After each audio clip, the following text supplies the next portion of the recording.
네, 저는 오늘 지금 읽어드린 말씀을 가지고 복음 나누기라는 제목으로 함께 말씀을 나누고자 합니다. 저희 교회는요 올해 들어서 이제 1월, 4월, 6월, 1월, 4월, 7월, 9월 이렇게 5주차 주일이 있는 주간, 그러니까 1월도 5주차가 있고요, 4월, 7월, 9월 이렇게 5주차 있는 주간의 마지막 주일은 복음에 대한 설교를 이렇게 전하기로 결정했습니다. 그래서 설교를 통해서 복음에 대해서 하나님이 우리 가운데 이렇게 어떻게 구원을 주시는지, 혹은 이 복음을 우리가 어떻게 전할 것인지, 이런 복음의 다양한 측면에 대해서 전하기로 이렇게 결정했습니다. 그래서요, 오늘은 그 첫 번째 시간인데요. 저는 특별히 이 복음의 여러 가지 측면 가운데 우리가 복음을 다른 사람한테 전하는 것, 복음을 우리가 나누는 것에 대해서 여러분과 이야기를 나누고자 합니다. 쉽게 말해서 오늘의 주제는 이 전도입니다. 그런데요, 사실 저는 이 설교 제목을 정하면서 고민이 굉장히 많았습니다. 왜냐하면 이 가급적이면 이 전도라는 단어를 이렇게 사용하고 싶지 않았기 때문입니다. 사실 이 고심 끝에 그냥 복음 나누기라고 이렇게 제목을 정했는데요. 사실 이 단어 자체도 이렇게 막 와닿지는 않습니다. 하지만 적어도 전도라는 단어는 사용하지 않았습니다. 왜냐하면 이 전도라는 단어가 굉장히 좋은 단어임에도 불구하고 이 교회를 다니지 않는 사람들, 예수님을 믿지 않는 사람들에게도 부담스럽고, 뿐만 아니라 교회를 다니고 신앙생활하는 우리에게도 이 전도라는 단어는 굉장히 부담스러운 단어입니다. 전도, 왠지 이 단어를 들으면 굉장히 마음 한켠이 좀 불편해지지 않습니까? 여러분들은 이렇게 전도하면은 어떤 것이 가장 먼저 이렇게 떠오르십니까? 사실 저 같은 경우는요, 이 전도라는 단어를 이렇게 들었을 때 가장 먼저 떠오르는 것이 그겁니다. 예수천당 불신지옥. 왜 우리 이렇게 명동이나 이렇게 강남 가서 이렇게 돌아다니다 보면 잘 놀고 있는데 굉장히 이렇게 눈에 거슬리는 사람들이 보입니다. 이따만한 십자가 들고 이렇게 다니면서 되게 크게 이렇게 막 이렇게 확성기로 예수천당 불신지옥 뭐 이렇게 구원받으라 막 이런 얘기를 하는 것을 이렇게 들을 때 왠지 저런 걸 보다 이렇게 마음 한켠이 불편해집니다. 또 하나는요, 저는 이렇게 이 예수천당 불신지옥 이외에도 사실 지하철을 타고 갈 때 거기서 이렇게 전도하는 분들, 그분들이 가장 먼저 전도라는 단어를 들었을 때 떠오릅니다. 이게 지하철에서 좀 이렇게 자리에 앉아서 편히 쉬면서 이제 가려고 하는데 느닷없이 이렇게 한 분이 지하철을 딱 들어오더니 뭐 이렇게 크게 외칩니다. 뭐 이렇게 예수 이렇게 말세가 가까웠고 뭐 예수를 믿어야 되고 그렇지 않으면 지옥이라고 막 이렇게 시끄럽게 얘기를 합니다. 굉장히 불편합니다. 사실 시끄럽게 얘기하지 않는 분도 불편합니다. 뭔지도 모르게 계속 들어와서 혼자서 꿍시렁 대면서 이렇게 알아듣지도 못하게 이야기를 하고 지나갑니다. 그런 것을 볼 때 그런 분들이 나타나면 저도 제가 이렇게 전도사고 강도사고 이렇게 이쪽 업계에 종사하고 있지만 그런 분들을 볼 때 저도 굉장히 이렇게 불신자의 마음이 뭔지 알 것 같습니다. 제발 내 곁에는 오지 마라. 그냥 자는 척하기도 하고요. 피하고 싶습니다. 사실 제가 이렇게 들어본 이야기 중에 이렇게 지하철에서 전도하시는 분들 가운데 가장 특이하게 전도하는 분의 이야기가 있었습니다. 굉장히 재밌었습니다. 우리가 이렇게 지하철에서 손잡이를 잡고 이렇게 가지 않습니까? 그러면은 그 사람 뒤에 이렇게 몰래 다가섭니다. 그러더니 이 잡고 있는 손에다가 라이터를 이렇게 딱 갖다 댑니다. 뜨겁잖아요. 뜨거워 하고 깜짝 놀라면 이렇게 얘기합니다. 뜨겁지? 지옥 가면 더 뜨겁다.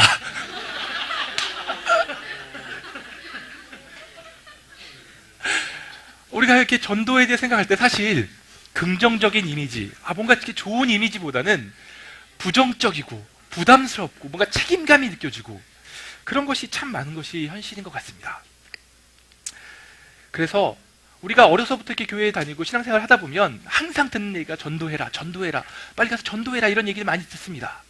그래서 누구나가 그래 전도해야지라는 뭔가 부담감은 있습니다. 그런데 막상 우리 삶에서 이렇게 전도하기 위해서 노력하거나 애쓰지 않습니다. 항상 그냥 마음 한켠에 전도라는 것은 부담감으로만 우리 가운데 자리 잡고 있습니다. 그래서 저는 오늘 말씀을 통해서 우리가 어떻게 하면 이 전도에 대한 좀 부정적인 이미지를 버리고 진짜로 내 삶에서 내가 예수님에 대해서, 내가 하는 이 신앙생활에 대해서 다른 사람과 나눌 것인지, 어떻게 하면 그럴 수 있는지에 대해서 여러분들과 오늘 이야기를 나누고자 합니다. 특별히 저는요, 오늘 우리가 이 복음을 나누기 위해서 갖추어야 할, 우리가 이렇게 가지고 있어야 할 필수적인 요소를 3가지의 동사로 여러분들에게 설명드리고자 합니다. 그것은 바로 경험하라, 관계하라, 도전하라입니다. 같이 한번 따라해 볼까요? 경험하라, 관계하라, 도전하라. 우리가 이 복음을 나누기 위해서 우리가 갖춰야 할 첫 번째 요소는요, 경험하는 것입니다.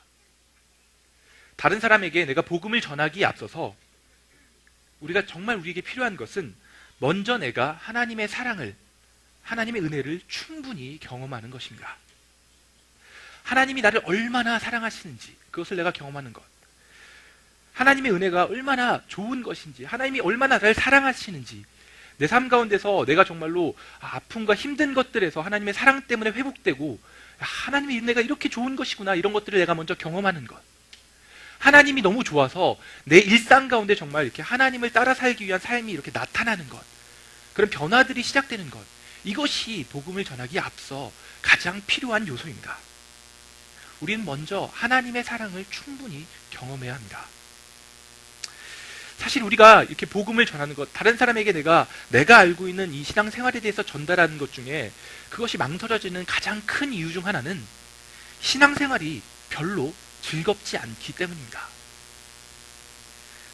교회를 가도 뭔가 하나님 계신지 잘 모르겠고, 뭔가 내가 교회 다니면서 신앙생활 하면서 누리는 즐거움보다는 교회 가면 뭐 이렇게 술 마시지 말라, 담배 피지 말라, 죄 짓지 말라, 하지 말라는 것은 많은지, 그런 제한이 내가 누리는 즐거움보다 내가 이렇게 교회를 다니면서 얻는 제약이 더 많은 것 같고, 뭔가 내 삶에 하나님이 함께 하시나 이런 것들을 생각할 때 막연하기만 하고 별로 그것이 즐겁지 않습니다. 그래서 내가 사랑하는 친구에게 이런 어려운 짐을 같이 지우기가 너무 미안합니다. 그래서 나야 어차피 좀 이렇게 어려서부터 이렇게 교회 다녔고, 그래 나야 뭐 신앙생활 하기로 해서 지금 와선 돌이킬 수 없지만 이런 괴로움 당하는 거 나 하나면 족하다, 이런 뭔가 이 순교자의 마음으로 우리는 복음을 전하지 않습니다. 우리가 정말로 하나님과 함께하고 하나님을 날마다 만나고 내가 하나님을 믿는 것이 정말 즐겁고 그것이 정말 좋다면 오히려 그것을 다른 사람에게 전하는 것이 자연스러운 일입니다. 우리는 정말 좋은 것이 있을 때 그것을 다른 사람과 나누고 싶어 합니다. 제가 요즘 이렇게 만나는 사람마다 그 사람에게 전하는 진짜 이 복된 소식이 하나 있습니다. 그것은 바로 이 에어비디오라는 이 아이폰 어플리케이션입니다. 이게요, 이 에어비디오라는 프로그램이 이 아이폰에서 쓸 수 있는 프로그램인데요, 이 프로그램을 깔고 나면 정말로 이렇게 신세계가 열립니다.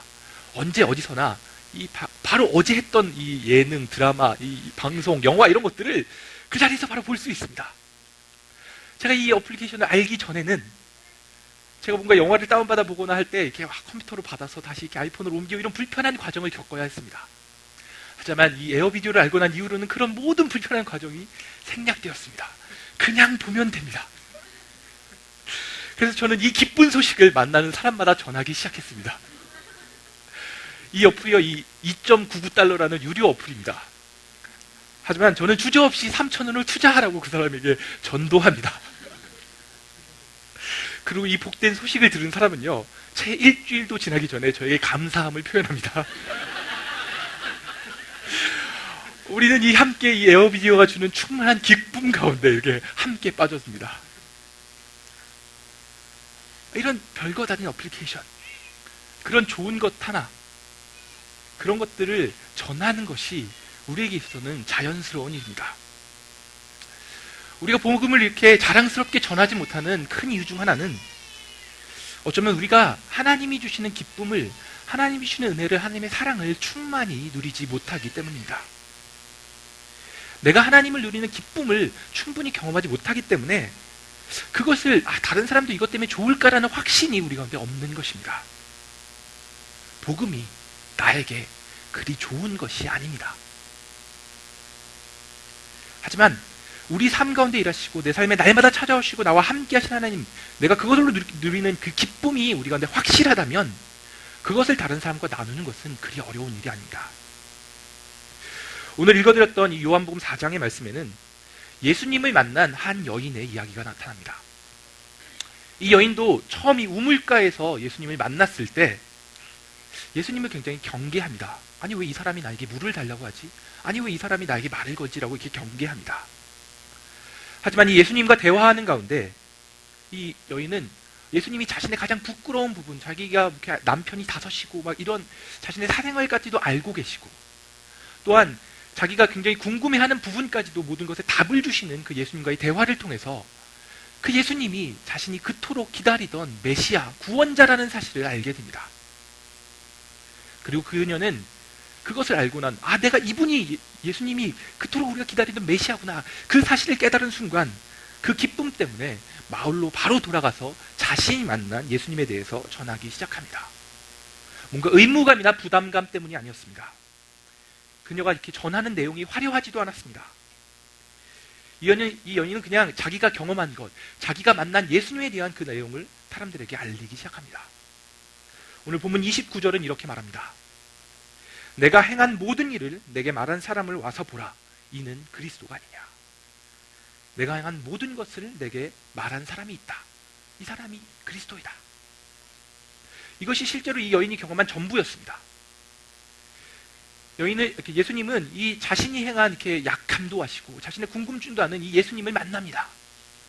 그리고 나서는 그녀는 지금 그냥 자기가 경험한 것, 그것을 사람들에게 이야기하고 있습니다. 내가 만난 예수님, 내가 경험한 예수님, 그분을 만난 감격을 다른 사람들에게 알리는 것입니다. 우리가 흔히 이렇게 복음을 전한다, 뭔가 전도한다라고 하면 우리는 그 복음을 전한다고 했을 때 그것이 뭔가 기독교에 대한 원리 혹은 뭔가 구원받는 방법에 대해서 전하는 것이라고 생각합니다. 내가 상대방에게 네가 이렇게 하면 구원받는다. 너가 이런 식으로 하면 네가 천국 갈 수 있어. 이것을 전하는 것이 전도라고 생각합니다. 그래서 뭔가 전도를 하기 위해서는, 내가 복음을 전하기 위해서는 뭔가 내가 성경에 대해서도 많이 알아야 되고 내가 뭔가 이 사람을 잘 설득할 수 있도록 말도 잘해야 된다고 생각합니다. 때로는 그래, 나는 아직 복음을 전하기에는 내 신앙이 너무 어려. 내가 아는 것이 너무 없어. 그래서 나는 이런 복음을 전할 수 없어 라고 생각합니다. 하지만 실제로는 그렇지 않은 것 같습니다. 여러분도 여러분 자신이 이 교회에 나오기 시작한 것, 신앙생활을 시작한 계기를 한번 생각해 보십시오. 아마 누군가의 막 현란한 말에 설득되어서, 혹은 내가 정말 그래, 내가 죄인이구나, 내가 진짜 교회 다니구나, 그런 이야기를 듣고 신앙생활을 시작한 사람은 거의 없습니다. 물론 있습니다, 종종. 하지만 그것은 이렇게 드뭅니다. 대개는 그냥 친구가 다니니까 아무 생각 없이 따라다니고, 그냥 내 친구가 달라진 모습 때문에 나도 한번 가볼까? 혹은 내가 이런 거 신앙생활 하니까 이런 게 좋더라라는 이야기를 듣고 신앙생활을 하게 됩니다. 그것이 대개의 신앙생활의 시작입니다. 복음은 뭔가 이론이 아니라 우리가 경험한 것이고 우리의 삶입니다. 그래서 복음을 전하기 위해서 가장 중요한 요소는 내가 하나님을 경험하는 것입니다. 내가 하나님을 더 사랑하고 하나님의 사랑을 내가 더 많이 경험할 때, 내 삶이 하나님으로 인해서 더 많이 변화될 때 우리는 자연스럽게 그 하나님에 대해서 전할 수 있습니다. 내가 만난 하나님에 대해서 이야기하는 것, 교회를 다니니까 내가 이렇게 어려울 때 이런 것이 힘이 되더라. 내가 정말 이런 어려움이 있는데 우리 교회에서, 우리 셀에서 이렇게 같이 기도해주고 내가 이런 어려움을 이렇게 극복할 수 있었다. 내가 진짜 힘든 상황에서 하나님이 나를 이렇게 도와주셨다. 신앙생활을 하면서 나에게 이런 기쁨이 있었다. 이것을 나누는 것이 바로 복음을 나누는 것입니다. 여러분, 예배를 통해서, 셀 모임을 통해서, 혹은 여러분들이 평상시에 여러분들이 말씀을 묵상하고 기도하는 것을 통해서 하나님을 경험하십시오. 그리고 그렇게 여러분들이 경험한 여러분들의 변화를 여러분의 주위 사람에게 이야기해 보십시오. 그것이 바로 복음을 나누는 삶입니다. 우리가 주일 예배 시간마다 이 헌금이 끝나고 나면 이 감사의 시간을 갖는데요. 저는 그런 감사를 고백하는 시간, 감사를 고백하는 것을 연습하는 것, 그것 또한 복음을 전하는 데 있어서 굉장히 큰 도움이 된다고 생각합니다. 대상만 바꿔서 이렇게 하나님을 알지 못하는 나의 주변 사람들에게 내가 경험한 은혜, 내가 경험한 감사한 것들, 그런 것을 전하는 것이 복음을 전하는 것입니다. 굳이 꼭 우리 모든 사람이 죄인이고 우리가 이렇게 예수님 없이면 안 되고 이런 우리가 구원을 받기 위한 길을 알리는 것만이 복음을 전하는 것이 아닙니다. 오히려 우리가 경험한 하나님에 대해서 구체적인 삶을 나누는 것이 더 중요한 것입니다. 복음은 복잡한 이론이 아닙니다. 내가 경험한 하나님의 은혜, 내가 만난 하나님을 고백하는 것이 복음입니다. 여러분이 만난 하나님은 어떤 분입니까? 여러분이 일상 가운데서 어떤 하나님의 은혜를 경험하고 살아가십니까? 여러분이 지금까지 살아오면서 그래 이건 정말 하나님이 하신 일이다라고 고백할 수 있는 것은 무엇입니까? 한번 그런 것들을 기억해 보십시오. 그리고 오늘 셀모니를 통해서도 한번 그런 것들을 서로에게 나눠보십시오. 우리가 이런 내 삶에 일하셨던 하나님이 기억하고 그것들을 이렇게 고백하는 연습을 하는 것, 그것이 바로 우리가 복음을 전하는 훈련을 하는 것입니다.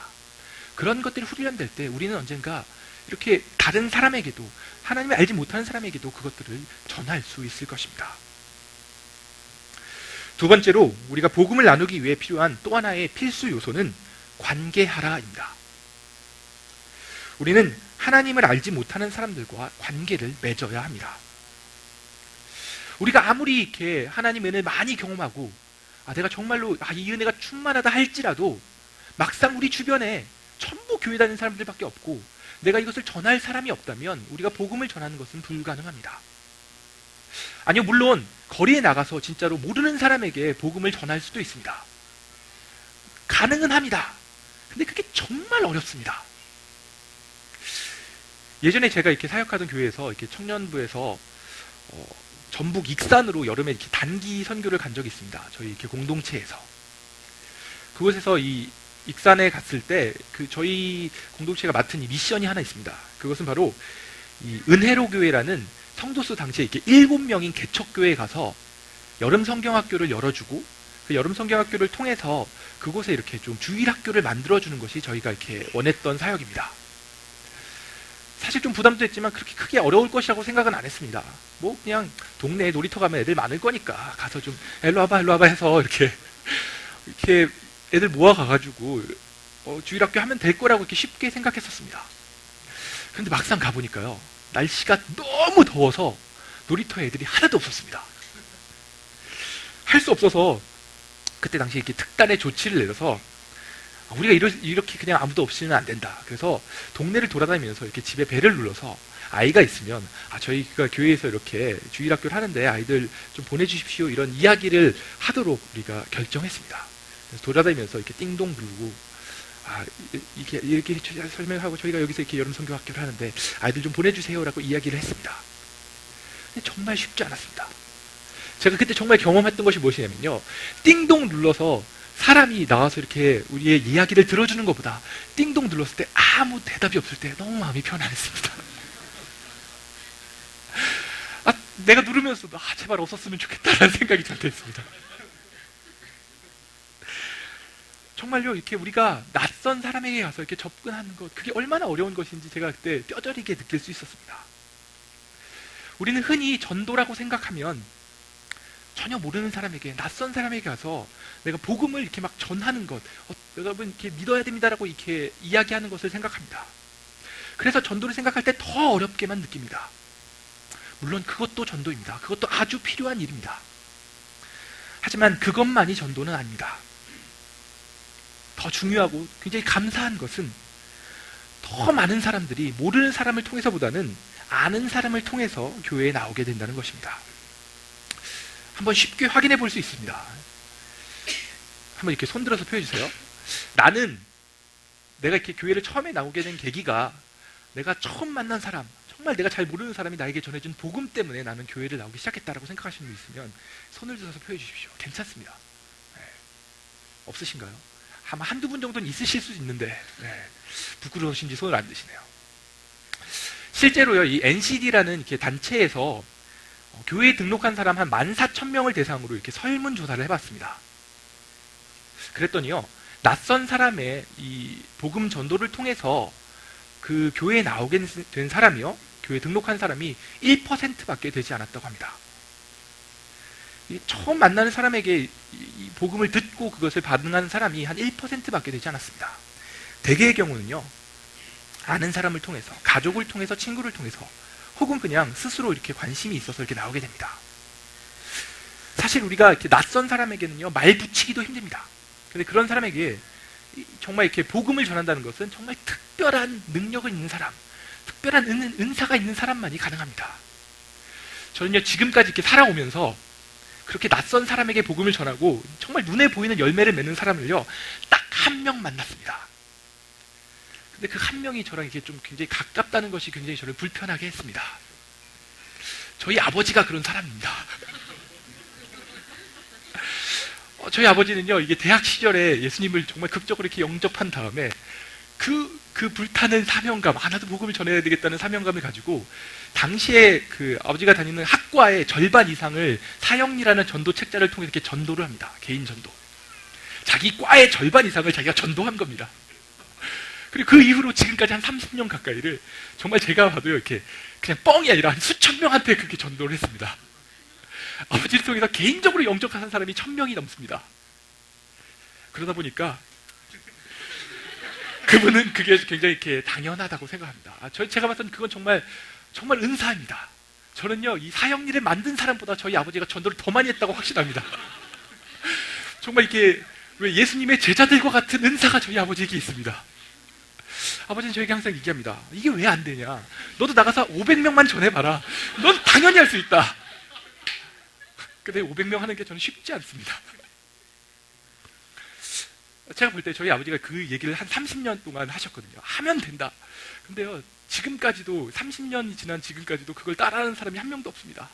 그것을 볼 때 아무나 그렇게 하는 것 같지는 않습니다.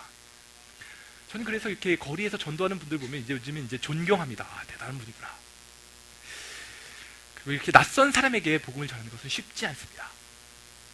그리고 낯선 사람에게 복음을 전하는 것이 이처럼 쉽지 않다면 반대로 우리는 복음을 전하기 위해서 하나님을 믿지 않는 가족, 친구, 직장 동료 등 내 주변에 있는 그러한 내 주변에서 하나님 믿지 않는 사람들과의 관계를 소중하게 생각해야 합니다.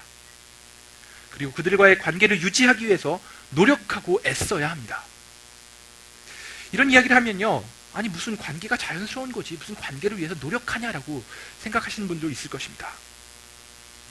하지만 안타깝게도 많은 크리스찬들이 신앙생활을 하면 할수록, 이 신앙생활하는 횟수가 길어질수록 점점 교회에 다니는 사람들만 주변에 남게 됩니다. 주위에 온통 교회에 다니는 사람들만 있는 것입니다. 왜냐하면 교회에 다니지 않는 사람들과 관계를 유지하기 위해서는 우리가 불편함과 어색함을 감수해야 하기 때문입니다. 친구들끼리 모이면 여지없이 술자리가 벌어지고 그런 자리에 그냥 술 마시지 않고 혼자 이렇게 앉아있는 것이 굉장히 불편합니다. 일요일에 뭔가 놀러 가자는 친구들에게 나 교회 가야 돼서 같이 못 간다라고 이야기하는 것이 민망하기도 합니다. 그래서 점점 그 친구들과 멀어집니다. 그런 불편함과 이렇게 어색함이 없이도 만날 수 있는 사람, 그런 사람들과 어울리다 보니 언젠가 주변에 남게 되는 사람은 교회에 다니는 사람들 뿐입니다. 우리가 하나님을 믿지 않는 사람들, 하나님을 알지 못하는 사람들과 관계를 소중히 여기고 그 관계를 위해서 애써 노력하지 않으면 우리는 자칫 교회 안에 갇혀버리게 됩니다. 지난주에 저는요, 이렇게 뉴스위크라는 이렇게 주간지를 보면서 저를 굉장히 이렇게 부끄럽게 만든 기사가 한 가지 있었습니다. 그것은요, 이 커밍아웃을 한 이 탤런트, 이 홍석천 씨의 인터뷰 기사였습니다. 기사에서는요, 이 홍석천 씨가 이태원에서 식당 사업을 시작하게 된 이유와 그 사업을 하면서 겪게 된 이렇게 어려움들에 대해서 이렇게 쭉 나와 있었습니다. 사실 제가 개인적으로 이렇게 홍석천 씨를 그 사람이 커밍아웃 하기 전부터 별로 좋아하지 않았기 때문에 그냥 기사를 이렇게 대충 이렇게 훑고 넘어갔습니다. 그런데 그렇게 읽다가 기사의 한 부분이 저의 마음에 꽂혔습니다. 그 부분이 굉장히 저를 부끄럽게 만들었습니다. 기사의 원문을 제가 읽도록 하겠습니다. 홍석천이 등장하기 전 게이들은 게이들끼리 어울렸다. 그러나 홍 씨는 달랐다. 게이는 성 정체성일 뿐입니다. 게이가 게이를 상대로 장사하면 무슨 소용이 있겠어요? 이성애자와 어울려서 사는 사회에 살고 싶어요. 제가 게이 장사를 하면 너무 맨살만 드러내고 사는 것 같잖아요. 저는 지금 이 동성애가 죄다 잘못이다 이런 이야기를 하기 위해서 이 이야기를 꺼낸 것이 아닙니다. 다만 이 동성애자들도 일반 사람들과 어울려 살기 위해서 이렇게 노력하는데, 기사에 보면요, 자기가 얼마나 무시당했는지, 하지만 그래도 함께하기 위해서 얼마나 노력했는지가 막 나왔습니다. 그것을 보면서 제가 굉장히 부끄러웠습니다. 동성애자들도 이렇게 함께 살기 위해서 노력하는데, 하나님 믿는 우리가 하나님을 믿지 않은 사람들과 함께 섞여 살기 위해서 아무런 노력 없이 그냥 우리끼리 동떨어져서 살아간다는 것이 정말 부끄러웠습니다. 요즘 수많은 사람들이 교회를 욕하고요, 기독교를 욕하는 사람들이 엄청 많습니다. 우리가 그럴 때 그냥 편한 반응은 그냥 무시해버리는 것입니다. 하지만 그렇게 무시하고 살아서는요, 우리가 그들과 이렇게 절대 관계 맺을 수 없습니다. 저는 사람들이 우리를 욕하고 무시할수록 우리가 더 우리 자신을 살펴서 우리가 더 깨끗한 모습으로 살기 위해 노력해야 되고요, 우리가 다른 사람을 위해서 더 이렇게 희생하고 섬기고 손해보고 뭔가 내가 사랑하기 위해서 노력하는 것이 필요하다고 생각합니다. 뭔가 친구들과 이렇게 직장 내에서 있는 회식 이런 것 자리가 불편할지라도 거기에 참석하고 내가 그 자리에서 함께 자리를 지키면서 그 사람들과 이야기하고 나도 당신들과 함께하고 싶습니다라는 것들을 이렇게 보여주는 것들, 그런 모습을 보여주는 것이, 그런 어색함과 불편함을 이기는 것이 우리 가운데 필요합니다. 성경은요, 끊임없이 우리 가운데 내 이웃을 내 몸과 같이 사랑하라라고 말하고 있습니다. 성경을 두 가지로 요약하면 하나님을 사랑하고 이웃을 사랑하는 것입니다. 그것이 성경이 끊임없이 우리 가운데 하는 이야기입니다. 그런데 성경이 말하는 이런 사랑은 결코 추상적인 것이 아닙니다. 다른 사람을 위해서 내가 먼저 손해보고 내가 다른 사람을 섬기고 내가 뭔가 불편한 거, 어색함을 사랑하기 때문에 견디는 것, 그것이 바로 사랑입니다. 우리의 목표는 사랑하는 것입니다. 우리의 목표는 뭔가 우리가 도를 다른 사람에게 전하는 것이 아니라 우리의 이웃을 사랑하는 것입니다. 내가 사랑하기 때문에 복음을 전하는 것이지 복음을 전하기 위해서 억지로 사랑하는 것이 아닙니다.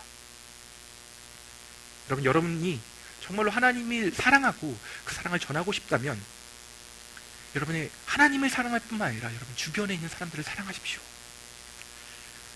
여러분의 가족, 여러분의 친구, 여러분의 직장 동료, 여러분 주변의 사람들에게 여러분의 사랑을 더욱더 표현하십시오. 우리가 그냥 단순히 그냥 일상적인 관계, 그걸로 그냥 살아가면 점점 우리의 관계는 더 좁아지게 되어 있습니다. 우리가 그 관계를 위해서 시간과 노력을 투자해야 합니다. 그냥 뭔가 교회에서 무슨 초청주일이다, 친구 초청주일이다, 친구 데려와야 된다, 이럴 때만 갑자기 연락해서 밥 한번 사고 교회 와라 이런 거 하는 것이 저는 정말 잘못된 일이라고 생각합니다. 그럴 거면 그럴 때 만나지도 마십시오. 우리가 이 사람을 뭔가 이용한다는 느낌, 그런 건 사람들도 다 느낍니다. 우리의 목적이 전도가 아니라 우리의 목적은 사랑입니다. 평상시에 여러분들 그 관계를 위해서 힘쓰시고 사랑하기 위해서 노력하십시오. 복음을 전하는 것은 단순히 뭔가 일회성 이벤트가 아닙니다. 그냥 내가 내 주위에 있는 사람 중에 얘가 교회 안 다니니까 얘한테 잘해주다가 얘가 이제 교회 다니기 시작하면 됐어 얘는, 그리고 다른 사람에게 잘해주고, 이런 거 아닙니다. 복음을 전한 이후에도 우리의 관계는 계속됩니다. 아니, 이제는 그 관계가 진짜 더 깊은 관계로 이어집니다. 이제 막 신앙생활을 시작한 내 친구를 위해서 내가 더 관심을 기울이고 함께 신앙이 성숙하기 위해서 노력하는 것, 그것도 우리가 복음을 전하는 과정 가운데 일부입니다. 단순히 그냥 교회로 왔다 안 왔다, 그것이 복음의 전부가 아닙니다. 우리 평생을 두고 관계 맺고 그 사람과 신앙이 성숙하고 함께 하나님을 섬기는 것, 그것이 복음입니다. 사실 저는요, 개인적으로 이렇게 관계를 위해서, 관계 맺기 위해서, 관계를 유지하기 위해서 노력하는 것을 참 잘 못하는 사람입니다. 뭔가 특별한 목적 없이 사람을 만나고 혹은 뭔가 다른 사람의 경조사를 챙기고 이런 것들을 잘 못합니다.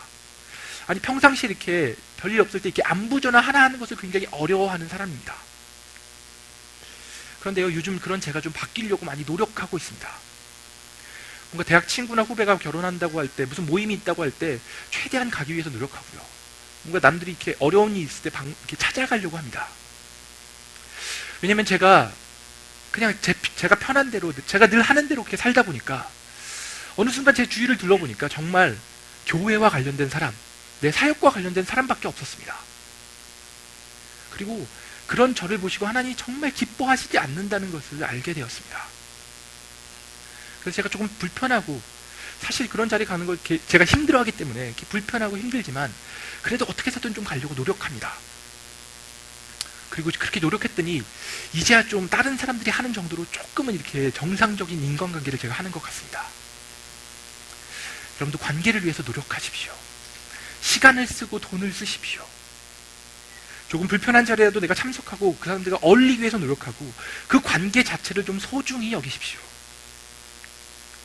내가 늘 만나는 사람들이, 내가 늘 함께하는 사람들이 다 교회 다니는 사람들이다, 다 구원받았다, 이것이 결코 우리 삶에 있어서 자랑이 아닙니다. 하나님, 우리가 세상 밖에서 그냥 우리끼리, 하나님 믿는 사람들끼리 사는 것을 원하지 않으십니다.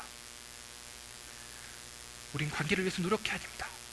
다른 사람들과 더 이렇게, 내가 믿지 않는 사람들과 더 자연스럽게 지낼 수 있도록 노력하고 그 사람들을 더 많이 만나야 합니다. 그 관계를 통해서 하나님이 일하십니다. 하나님이 우리 가운데 명령하신 것처럼 우리가 우리의 이웃을 더 사랑할 때 하나님이 그것을 통해서 일하기 시작하십니다.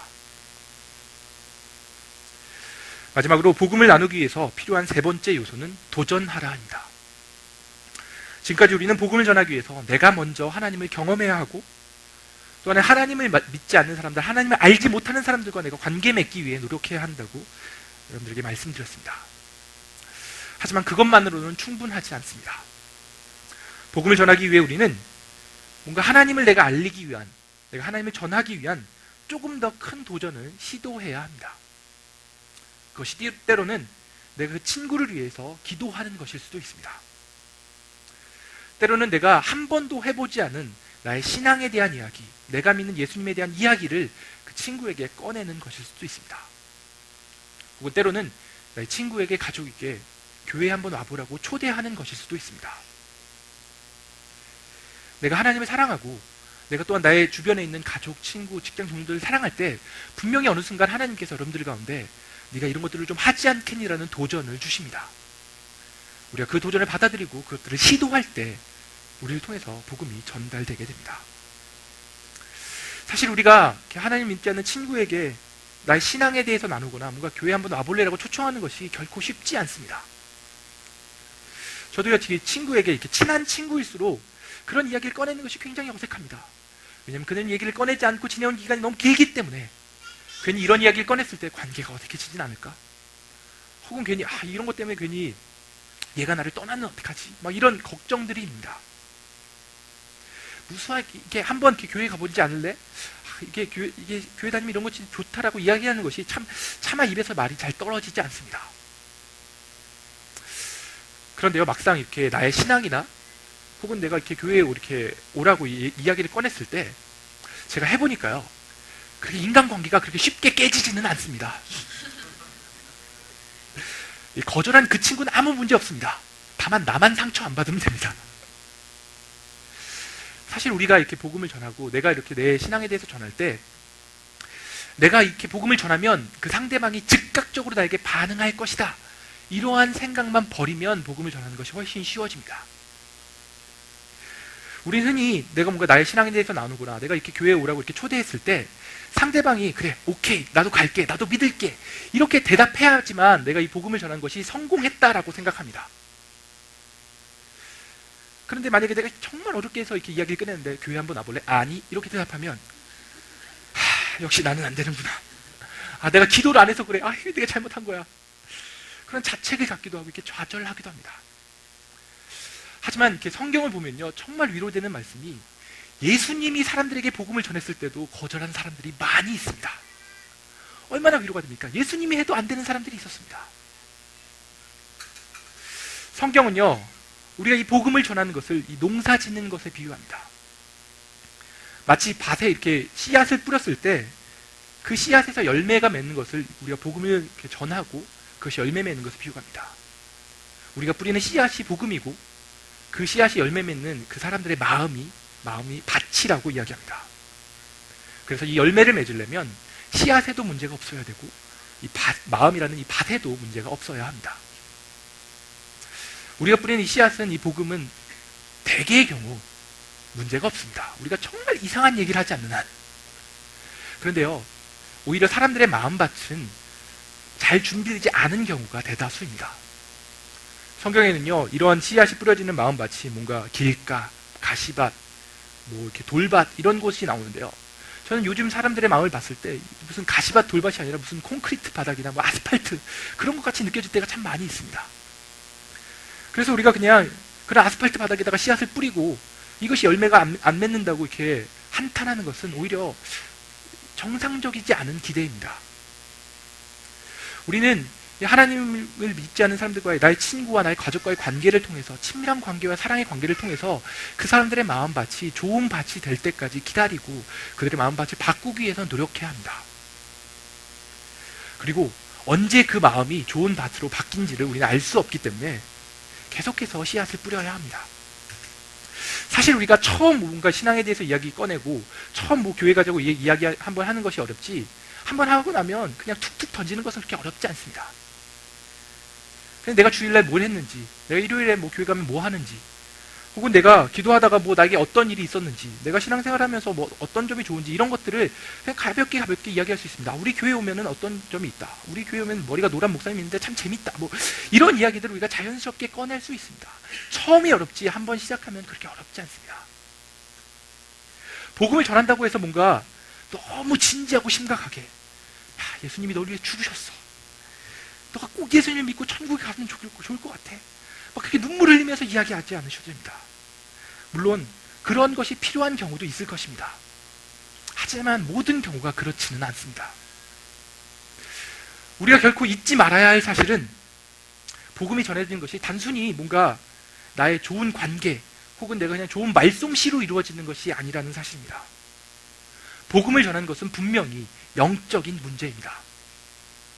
하나님이 일하셔야만 다른 사람에게 하나님이 받아들여질 수 있습니다.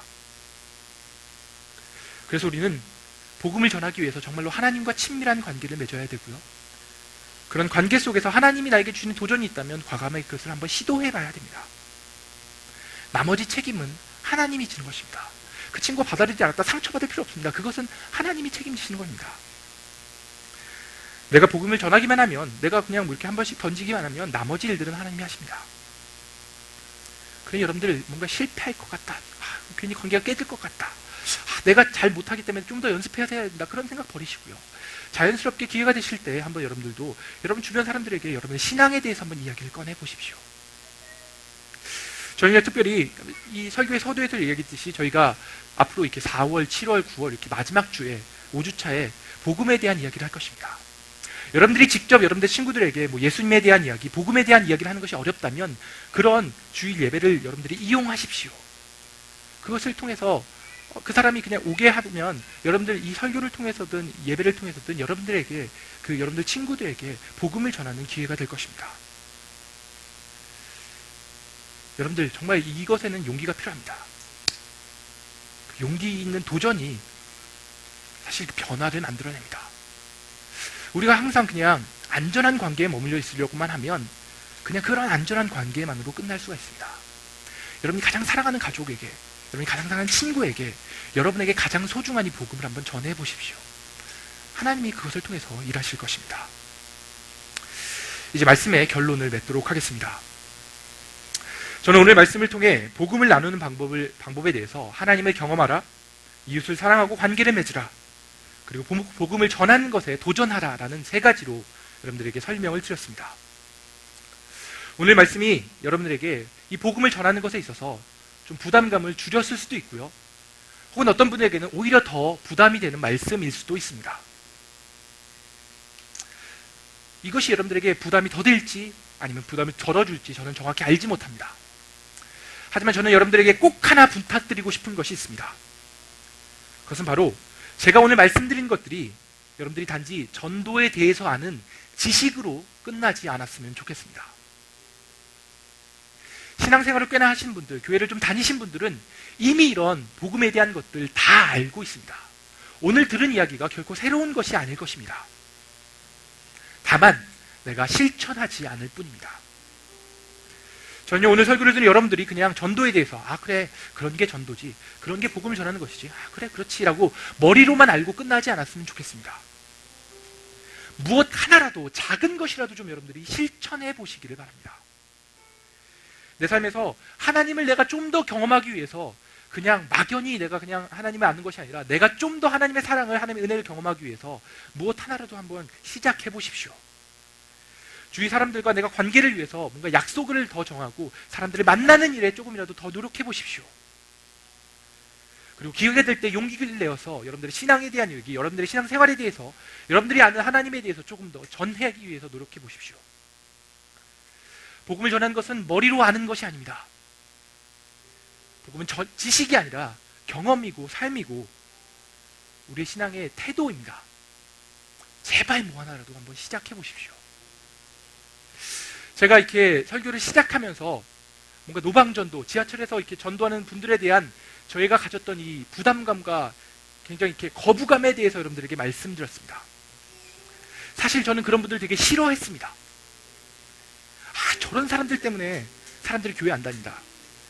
제발 저런 거 좀 안 했으면 좋겠다. 저런 거 하니까 사람들이 교회를 이상하게 생각하는 거 아니야. 라고 그런 사람들을 볼 때 제 안에 그 사람들을 비난하는 마음이 제 안에 있었습니다. 그런데 어느 순간 그 사람들을 보고 이렇게 욕하고 있는 제 마음 가운데 한 가지 질문이 떠올랐습니다. 야, 네가 그렇게 저 사람들 때문에 복음이 오히려 전달이 안 되고 저 사람들 때문에 사람들이 교회 안 나간다고 얘기하는데, 그럼 너는 복음을 전하기 위해서 뭘 하고 있니? 라는 질문이 제 안에 떠올랐습니다. 그렇게 욕하는 너는 복음을 전하기 위해서 뭘 하고 있니? 정말 이렇게 뭔가 이렇게 한 대 얻어맞은 듯한 충격이 있었습니다. 저는 아무것도 하지 않고 있었습니다. 아무것도 하지 않으면서 그렇게 실천하는 분들을 욕하고 있었습니다. 그런 제 자신이 너무나 부끄러워졌습니다. 여러분들 가운데도 혹시 그런 분들이 있으십니까? 막 노반전도 하고 뭔가 복음을 전하는 사람들을 보면서 저런 것 때문에 안 되라고 비난하는 분들이 있습니까? 그렇다면 그런 여러분들은 복음을 전하기 위해 무엇을 하고 있습니까? 하나님은 우리가 그냥 멋진 신앙생활하고 남에게 피해 안 주고 그냥 남들이 봤을 때 멋진 신앙생활로 끝나는 것, 아무 영향력 없이 그냥 나만 잘하는 것, 잘 사는 것, 그것을 원하지 않습니다. 하나님 우리 가운데 너희가 알고 있는 이 복음을 전하라고, 너희가 정말 세상 가운데서 영향력 있게 살아가라고 우리 가운데 말씀하고 계십니다. 그렇다면 여러분들은 무엇을 하시겠습니까? 저는 이 말씀을 통해서, 오늘의 말씀을 통해서 여러분들의 삶에 작은 변화라도, 작은 실천이라도 복음을 전하는 것이 시작되었으면 좋겠습니다. 오늘의 예배가, 오늘의 셀모임이 그러한 변화의 시작이 되기를 기도합니다. 이 시간 제가 기도하도록 하겠습니다.